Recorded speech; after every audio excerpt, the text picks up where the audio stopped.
दोस्तों, हमारे YouTube channel ज्ञानी बोका में आपका एक बार फिर से स्वागत है। इस वीडियो में हम किसान बिल और किसानों की हालत के बारे में बात करेंगे।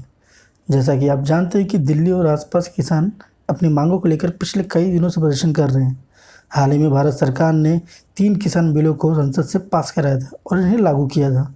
दोस्तों, इन बिलों को तो मैंने पढ़ा नहीं है, लेकिन मीडिया के हवाले से जो थोड़ी बहुत समझ में आ रही है, उसके मुताबिक सरकार ने किसानों को अपनी फसल कहीं भी बेचने का अधिकार दिया है। लेकिन किसानों का मानना है इससे सरकार एमएसपी यानी कि मिनिमम सपोर्ट प्राइस ख़त्म कर देगी और उन्हें जो दाम अभी मिल रहा है उनकी फसलों का वो नहीं मिलेगा। प्राइवेट कंपनियां अपनी मनमाने तरीके से उनके फसलें खरीदेंगी और सब कुछ उन्हीं के कंट्रोल में चला जाएगा। लेकिन सरकार का कहना है कि इन बिलों से किसान अपनी फसलों को अपने दाम पर बेच पाएंगे और उनकी आमदनी में सुधार होगा। जैसा कि सरकार ने लक्ष्य रखा है कि किसानों की आमदनी 2022 तक डबल करना है। दोस्तों, अब बात करते हैं हमारे देश में किसानों की हालत के बारे में। हमारे देश में 80% से भी ज़्यादा छोटे किसान हैं, लगभग 86%। बचपन में कई बार हमने पढ़ा है कि हमारा देश कृषि प्रधान देश है।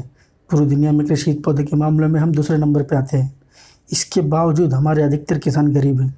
हमारे देश में सरकारी मंडियों में जो अनाज बेचा जाता है एमएसपी पे, वो ज़्यादातर पंजाब और हरियाणा में होता है। ऐसा नहीं कि दूसरे राज्यों में नहीं है, दूसरे राज्यों में भी है, लेकिन पंजाब और हरियाणा में ये अनाज बहुत ज़्यादा स्तर पर खरीदा जाता है। लेकिन सरकार केवल उनकी उपज का लगभग 13% ही खरीदती है। बाकी उन्हें एमएसपी से कम दाम पर कहीं और बेचना पड़ता है। बाकी प्रदेशों के अधिकतर किसानों के पास ज़्यादा ज़मीन नहीं होती है, इसलिए वो लोग सीमित ज़मीन में अलग अलग फसल उगाते हैं। अनाज के साथ फल फूल सब्जियां वगैरह भी उगाते हैं और अपने नज़दीक के बाज़ारों में उसे बेचकर अपना जीवन यापन करते हैं। ये जो छोटे किसान लोग हैं, ये सरकारी मंडी में अनाज बेचने नहीं जाते, क्योंकि वो जितना उगाते हैं उसमें से अधिकतर वो खुद खाते हैं और थोड़ा बहुत जो बचता है वो अपने आसपास या जो बाज़ार है वहाँ पर जाके बेच देते हैं।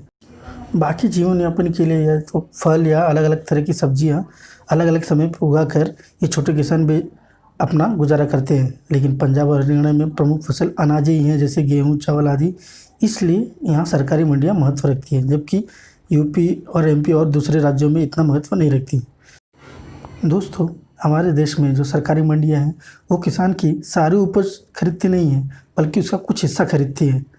जबकि इसका फ़ायदा जो होता है वो अधिकतर बड़े किसानों को होता है, क्योंकि छोटा किसान के पास उतनी ज़मीन नहीं है, उतना पैदावार नहीं है कि वो मंडियों में जाके इन्हें बेच सके। दोस्तों, आप इस वीडियो से समझ गए होंगे कि हमारे किसानों की क्या हालत है।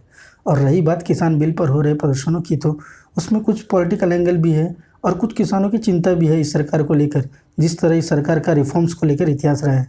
आई होप कि सरकार और किसान आपस में बैठकर इस मसले को सॉल्व कर लेंगे और किसानों के हालात आने वाले सालों में सुधरेंगे।